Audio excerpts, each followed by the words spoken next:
Hi, what is up everyone? Welcome back to our YouTube channel. So for today's video, I'm going to teach you how you can easily export chat history in Microsoft Teams. So in the search bar, just type account.microsoft.com and then just make sure that you're logged into your Microsoft account. From here, you will be redirected to this page. In the left corner, just look for privacy, then click on it.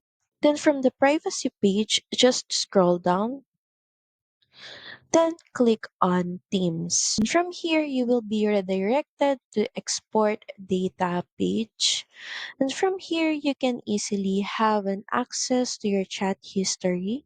So just tick on this box, then click on submit request. So as you can see, a prompt appeared that your export is being prepared. Click on continue. So all you have to do is just wait since our request is still pending, and once done, you can easily export or download your chat history on Microsoft Teams. So that's pretty much it. Thank you very much for watching this video. I hope that this video helped you on how you can easily export your chat history on Microsoft Teams. Please don't forget to like, share, and subscribe to the channel. And I will see you again on the next one. Bye.